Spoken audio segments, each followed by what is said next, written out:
نملا صعبتي امنا تسلمنا انقعني ايد الفطر بسلام ابصحكم سناي بعل جنرال ود ورده مس فيدرال زقاچو سقومتي وسيدوم ابي احمد اب تግራይ مريحነት مستخال كغبريو تبايلوم ابومبر ودب ونات دكتور دجن مزغبو حرام ريت كيدو نيرو تبايلوم أبي أحمد مال ربع مس بريزيدنت إمارات عرب شيخ محمد بن زايد آل نهيان بسلك تزراري بالله أبي تقول دايز توصد سقوم تتاتلو كنقرب لكم هنا زم قدمنا زس معناكم أرأس تزيناتات نيروم حزن معنا بزرزر كنسجر لايك بمقبارة جمروم بريزيدنت ليتنال جنرال تحدث ورده ملختن قعب حكم سديدو ابوش تعدنا بدغنت تنبرون ملا توتل تمنسمنا انقعن مبل شهن 447 عمت بعال عيد الفطر ابصحكم تبعالنا حقوس سلامنا متحغازن متحللاين بعال كخوني من عيد مبارك للهم ليتنال جنرال تحدث ورده بتوسخي ترير ممرحي اوريدوم إذا ممرحزي مس فيدرال زقاچو تباهلللهم بريزيدنت جيجام محدار تግራይ جنرال تحدث ورده بسنك خيناتنا يبانك لقاح نزي كفلو نغادو زوسدنا حراي سقومتي تاو كبل عزيز لهم بريزيدنت جيجام محدار تግራይ جنرال تحدث ورده قدم خينات كاب بانكتات لقاح وسيدم كخفرو نزي كالو نغادو نبرتهم بحراج نابسال ساوغن نغيم محلالف زقد ممرحي ام محلالف لهم ات بريزيدنت نبيرو لمعات كتمان كونستراكشن ابصحفو دبدابي محبرسب نقد تግራይ قدم تياب 2013 عام تمرز تجمره صنت تاو خينات كاب استفلاليو بانكتات لقاح وسيدم كم نمرو يخون بر بسانكت زقاتم خيناتنا تلقاح مس وسدو كخفلو كم زي كالون بزمن عدما بانكتات نبرتهم بحراي نمشات ينقسقسو كم زلو كاب تطقمتي طرعنا كم زقرب غليصم لزغونه لما جام محدات تግራይ نصقب زن مفتاح مزمل كتما كلات تزراريبو مفتاح حساب زقمط بانكتات نبرت نغادو ناب سالساي وغن نقيم محلالف ازوسان تزازن دما نقولوا ما بتግራይ زركو ابيات مخري كتماتات نزم امرحزي كتكبرو لعلوا بيت فرد تግራይ بيرو فتح تግራይን كوميشن بوليس تግራይን ازم امرحزي بغبو اب غبر موعلو كتاتلون تزاز محلاليفلهم زوسان زي دما مس فيدرال منغستن عبيت تكالات فيدرالن زقاچو خوينو ترخيولهم أتقلتي هيدا سلاسي بحدش مزنتنا بتግራይ كملسي تباهلو اب 2013 عام تمرت طايشوب زنبره بالدكتور مولو نغاز مرح جام محدار تግራይ نشمون توارح كنتيوا كتما مقل خوينو زسرح ايتا أتقلتي هيدا سلاسي دحر مغاوي 2018 عام تمرت اب زطايش محدار تግራይ لعلو حلف خوينو كمز مدب اب فيدرال منغست زلو فلفلات غليصوم لاي كبل اورامبا تايمس حبيروم اتي اب سراح زلو جنرال تحدث ورده اب زمص مغاوي 2018 عام تمرت ناي سراح زونو كم زبق زفلط كوينو نعو صعبو بقصالنت اب زطايش جيجام محدار كن مس فيدرال منغست زسرحو تغارون تحاويسوم حدش من معريا تغيرلو نقطايش اب سممعنت كم سبطها زحبرلناتو منچتاتنا كابتم نخمدو وستحاري سبات حدا نبار كنتيبا كتما مقاله زنبر ايتا تقلت هايل سلاسي كما زركبوم زتغلص انتخون ايتا تقلت ببريزيدنت ديوس بمكتل بريزيدنت مزنا زبلكن كم زي توهابيو بداويت كبد زمراح اورام باطاي مس حبيرو زلوم تقلت هايل سلاسي بمعريات يغبر كم زلو حبيرو يخنبر علو بزغونه منغدي ناوز مصحتو كم زي لمليسوم جيجام محدار مغاوي 2018 عام تمرت نحد عمت زتطايش انتكون دحر اسرا معالطات غيزيو انتبقع نموداتا غيزي بافقو بابيت مخر فيدريشن نتوسخ 6 توارح كنا وحكم زغل متياش جيجام محدار تግራይ ملكيتو بمغاوي 2017 عام تمرت زوز اواج توكلت بفيدر يحبر ابز قربا ايتا ماني لسفانا ببريزيدنت نتناي مقلقال تريوتاتولو تبايلو نزم بغس غيرو زارب زلو ጋዜጠኛ ቴድሮስ ጸጋዬም አይተ አማኑኤል ናይ ትግራይ ታየ እዝቀ ስላሴ ክብል ገሊጾም ከስልጣን እንዲወርዱ መጠየቅ ከስልጣን ከወረዱ በኋላ ደግሞ አውቶማቲካሊ እነሱ የፈለጉትን ሰው መተካት ከዛ በኋላ በእነሱ ስሌት እንግዲህ አብይ አህመድ ሰው ሳይመድብ የሚፈጠረውን ኬዎስ ማስቀጠል ቢፈልግ ወይም ሰው መድቦ አልተቀበላችሁኝም ብሎ ሌላ ንትርክ የሚፈጥርበት ሁኔታ መዝጋት ያስችላል የሚል የተነሳ የሚያስቀር ይመስላል። ለምሳሌ እንግዲህ በዛ መሰረት መካከል አቶ አማኑኤል አሰፋ የፕሬዝደንቱ አብዛኛዎቹ ስልጣኖች ተወስደውበት በቃ እንዲሁ እንደ ምልክት የሚቀመጥበት ሁኔታ ተፈጥሯል። አብዛኛው ስልጣን ደብረጽዮን በሚመራው ብሔራዊ ኮሚቴ ተወስዶ በጣም ሴሬሞኒያል የሆኑ እና የተወሰኑ ጥቂት ነገሮችን የሚፈጽምበት ሁኔታ ቅድመ ሁኔታ ቀርቦለት እሱን ተቀብሏል የሚል ነገር ነው የምሰማው። አማኑኤል ይሄን አርጎ ከሆነ ይሄ ነገር እውነት ከሆነ የትግራዩ ታዬ አጽቀ ሥላሴ ለመሆን ተስማምቷል ማለት ነው።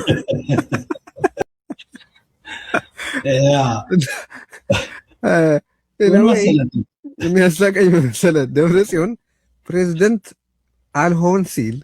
የፕሬዝደንትነት ስልጣኑን በብሔራዊ ኮሚቴ በኩል መዝረፉን እያሰብኩ በጣም ያሳዝነኛልም ያስቀኛልም ያሳቀቀኛልም በነገራችን እና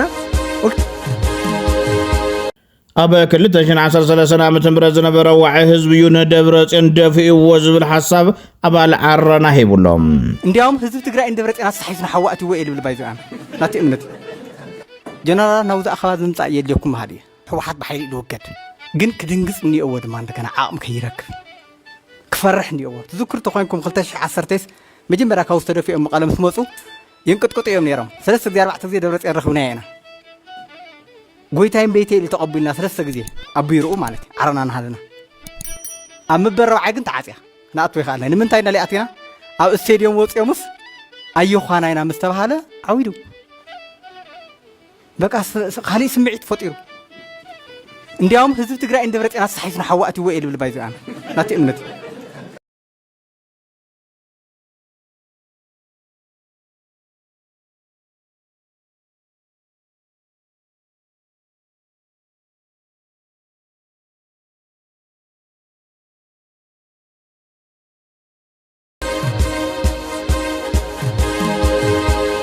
أبو برود بعرنا أيت عندهم قبل سلاسي حوحات أب كل تحيل تمقيليلو تحاد حيلي أب سبهافتن سبترني قبل قليل أولهم حوحات ሁለት ነገር ይዞ ነው የቀረው ኮርና ኮር በላይ የሚባሉ ባለጥ መንጃና ብር አላቸው። አሁን የመሬት ይሸጣሉ በሊዝ በመናምን ወርቅ አለ ብረታ ብረትም የተሸጣለ እና በእነዚህ በኩል ነው እንትን የሚያደርገው ከደሃው ማስገድደው ብር ይሰበስባሉ አስገድደው ዲያስፖራው ያልከው አሁን በጣም ከፍተኛ ለውጥ ነው ያለው በዲያስፖራ 2-3 ሚዲያዎች አሉ ብቻ ነው ያሉት እንጂ ጠቅላላ የትግራይ በጦርነቱ ወቅት የነበረው ሰላማዊ ሰልፎችና ተቃውሞ የሚያሰማ ትግራይ የለም አሁን ከህወሓት አንፃር ነው ያለው በተቀራኒው ነው የተሰለፈው አሁን ሚዲያዎች ደደቢትና ዛራ ሚዲያ የሚባሉ የነሱ ካድሬዎች አሉ የሚመሩት ፈንዳቸው ከንት ነው ዲያስፖራ ይሰጣቸው ነበር ያዋጣ ነበር ድሮ በጦርነት ጊዜ አሁን የለም ምንም አይነት መዋጫ የለም ከህዝቡ ተነጥለዋል ከህዝቡ ተለይተዋል ዶክተር ደጀን መዝገቡ አቦ ወንበር ወድቡናት ብሽም ሓራ መሬት ኣብ ዓፋር ናብ ዝርከብ ዕጡቕ ወፂኡ ነይሩ እዩ ነዚ ዝበለ ድማ ሸዊት ቢተው ኣብ ብራኸ ሸባብ ዝገበሩ ቃለ መሕተት እዮም እዚ ከምዚ እናሃለወ እቶም ናብ ኣዲስ ኣበባ ዝኸዱ ብስርቅን ምጭብርባርን እዮም ወፂኦም ክብል ተዛሪቦም ውናቱን ጨዊዎ እዩ ናይ ውናት ዝነበረ ቃልሲ በዓልቲ ቤት ሊቀመንበር ገይሩ እዩ ፀርቀን ጨዊዎ ኣብኡ ነይሩ ኣብቲ ሓራ መሬት ኣትዩ ነይሩ ደጀን خاو قمت خم ودب أخي واجرهم مقالة وي حرام تكون كقصل ويد ما مسخ تو مرح أستغل صراحة 5 وهلا تملس خيرنا بمقالة مالتي تملس خيرون جن كم استردنا أنا لا علاقيو بوست جبرنبر أوشتو تاني تركان كساخة يصير حمزة رينا لنا ما تمحزو أرسالهم خير مزلو نحنا محبي عدنا مشاشقيو حزبنا ايو محبينا زولنا عدنا انا متينا مسوما محبينا زولتهم حاجرنا زولو እንግዲህ ደጊም ብዙ ፑሽ ጎርኖ محبين ايوم وحز ሆነ ኢለም ዝኸዱ ድማ በይ አዲስ አበባ እዩ ለዚ ከም ገይሮም አው ጥራሂምና ብዙሕ ነው ባንዲ ሰነው ጊያና ነርና ብዙሕ አይተቃባበልና ነቶም احنا ማን ወድኹ መፀን ድሌት ነው ነበርና ናይ ወድ ቃልስ ኾን ድሌት ነበርና ነይሩ ታው ግን ኣብ አዲስ አበባ ሄድ ማለት ነው ሚሊሻታት ምዕራብ ትግራይ ናብ ጎዞም ይመለሱ ለው ተባሂሉ በመሪሕነት ኮሎኔል ደመቀ ኮሎኔል ደመቀ ዘይስማዕምዑ ምልሻታት አይን ዋጋን ብማል አቅቢ ጸመለውም በኻሌ ገጽ ክልል ሶማል ካብ ኢትዮጵያ ንምግንጻል ዘጀመረው ውሽጣዊ ምንቅስቃስ ቀጽልልሎ ተባሂሉ መሪሕነት ተክልል ሙዓሉ ንምኽኣል ወይ ድማ መሳገረ ሶማሌ ንምጥቅላል ልዑል ድልየት ኣሎ ይብል ካብ ደገፍቲ ህወሓት ዘረኸብናዮ ሓበሬታ ሸዊት ገብረ እግዚአብሔር ሸዊት ውዳሴ በ10,000 ብር ዋሕስ ክወፅእ ቤት ፍርዲ ቀዳማይ ወያነ ወሲኑ እዩ ጉዳይ ብጻይ ሸዊት ናብ ዝብርኪ ክበጽሕ ኣስተዋጽኦ ዝገበርኩም ወገናት ኩለኹም ነመስግን ክብል ድማ ውድብ ሳልሳይ ወያነ ትግራይ ኣመስጊኑ ተፈቲሕ ኣለኹ ኩላትኩም በብዘለኹም ወንኩም ብሓሳብን ብጸሎትን ሓቢርኩም ንዝቐንኹም በኣካል ተመላሊስኩም ዝረኸኹምኒ እናብራኹምን ስራሕኹምን ሓዲኩም ምሳይ ከርተት ክትብሉ በኣይ ክትጭነኡን ክትደኽሙን ዝቐንኹም ኣሕዋተይ ኣሓተይን ነዘራኹምኒ ተሓላቕነትን ፍቕርን ሓልዮትን ካብ ልቤ ምስግን ዝብል ድማ ብወገነ ሸዊት ዝመጽእ መልእኽቲ እዩ መንእሰይ ከተማ ዓዲግራትን ከባቢያን ብመናእሰይ ይምርሑ ኣብ ዝነበሩ ዓመጻት ጀነራል ጉዑሽ ገብረ ኢድ ከም ዝነበረን ይሕግዞም ከም ዝነበረን ኣንፈት ዝህብ ሓበሬታ ወፂኡ ህዝባዊ ናዕብየ ድልዩ በጀት ሲና ናምበር ቀረባ መዓልቲ ዓዲግራት መንገዲ ዓፂና ይነበርና ዲና ድሕሪ ምውፃእና ያው ኣዝያኒ ሄርሞን እዚ ሄርሞን ሰፍታ ሚድያ ሳስሪኹም ወይኹም ፍታ መንገዲ መጻ ኣዛ ናይ ሰራዊት ነበረት ዓዲግራት ናይ ትድራ ስዋት ክንገብር እንዶ ይሓግዙና እንዶ ፋይናንስ እንዶ ይሓግዘና ማንም ሓይሉ ተኣኪቡ ኣብ ትግራይ ክንገብር ክንዛረብ ይኮንና ንብለኩም ለና ክንገብር ተግባር ተኮር ስራሕ ክነርእየኩም ናይ ምግባር ዓቕሚ እንድሕር ትስእኑ ኮንኩም ክንገብር ፈቃደኛታት ኢና ዓቕሚ ለና ኣብ ትግራይ ብሰንኪ ፋይናንስ ብሰንኪ በጀት ደው ዝበለ ምንቅስቃስ ኣለና ያኔለይ በዚ ኣጋጣሚ ግን ነያይ ጉዕሽ ኣቦ እዩ ምሳይ ኣብ ዝተጋኒና ናብ ካሊእ ስምዒት ከትየ ስለ ዘይደሊ ግን ኣብቲ ንገብሮ ነበርና ምንቅስቃስ ጎንና ነበረ ሰብ እዩ ሬስፔክት ኣለኒ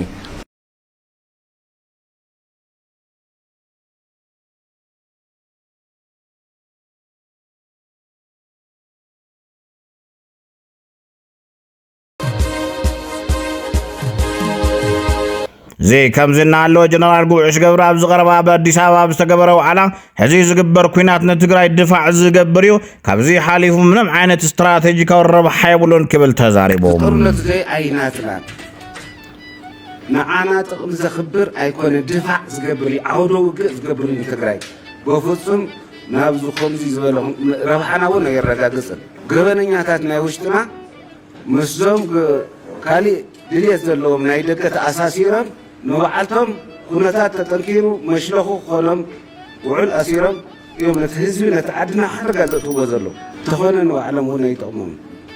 بر حزب تقرأي معقوب خونا يخلون يرترا مستدم ساسي مستوقعي بيرترا زدم زيد ما نايقل لسبات تأمينياتات مبر نهيز تقرأي هنا يكرننا تطورنا تبعالوانا ناتنا تقوم زخبر سزي كونه بالصنع خنقاومو خنكيل لنا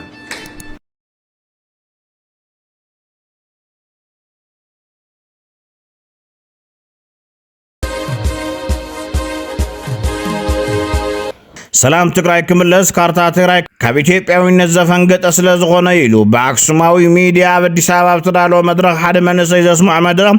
ኢትዮጵያ ዝተባሃለት ሓንቲ ግዛት እያዘላትና ክብል ንኢትዮጵያውነት ብዝለዓለ ሰቢኹ ተባሂሉሎም ብዙሕ ሰብ ክዓስሎ ብዙሕ ሰብ ክድግፎ እንድሕር ኮይኑ ተደጋጋሚ ብዙሓት ሓዋትና ተላዒሉ እዩ ኩናት ይኣክል ልብል ሰልፊ ይካየድ ኣብ ኣዲስ ኣበባ ኩሉ ትግራዋይ ይውፃእ እታ ፍታሕ እዚኣ እያ ማለት እዩ ኣብዚ ጉዳይ እዚ ክዓስል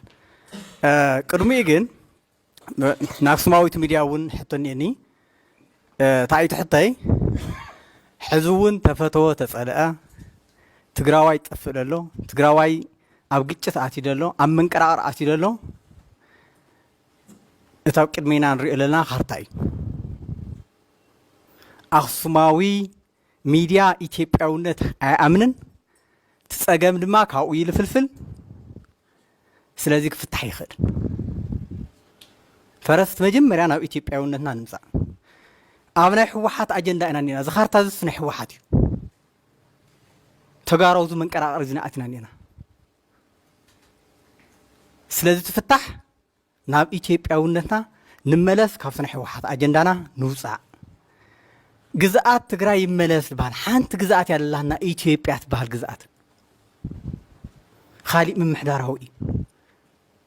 ግዛኣታዊ ሓድነት ዝበሃል ዘሎሲ ፌክ እዩ ሕሶት እዩ ንህዝብና ንንገሮ ኣብ ወልቃይት ለለዉ ኣሕዋትና እዮም እቶም ተፈናቒሎም ለለዉ ኣሕዋትና እዮም ናብ ገዝኦም ይመለሱ ዝብል ኣጀንዳና ክኸውን ለለዎ ማለት እዩ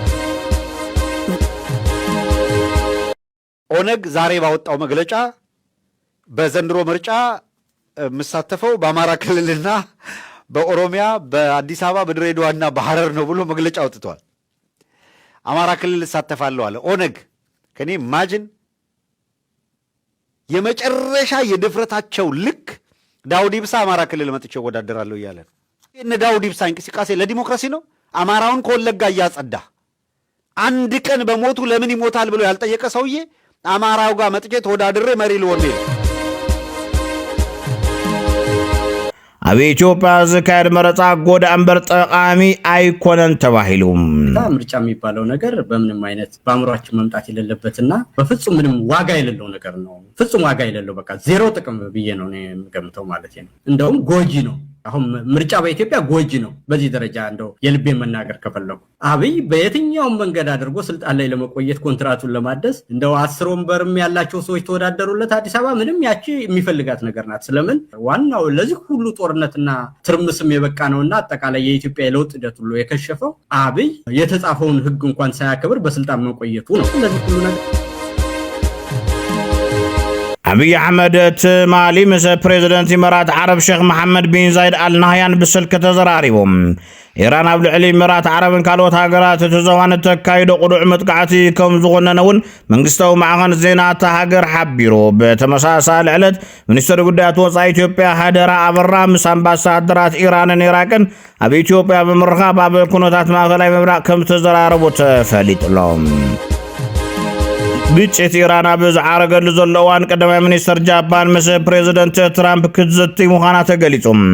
እታ ንሰለስተ መዓልታት ንጸንሕ ዑደት ናብ ዋሽንግተን ተቐንዕ ዘላ ቀዳመይቲ ሚኒስትር ሳናይ ታካይቺ ነቲ ብኹናት ዝተሃሰየ መፅበቦ ሆርሙዝ ንምውሓስ መሻርክቲ ሃገራት ንክሕግዛ ዘቕረበቶ ፃውዒት ዛጊድ መልሲ ኣብ ዘይረኸበሉ እዋን ዑደት ተካይድ ዘላ እቲ ዘታድ ማዕዝዩ ከቢድ ከም ዝኸውን ተፅቤት ይግበረሎም።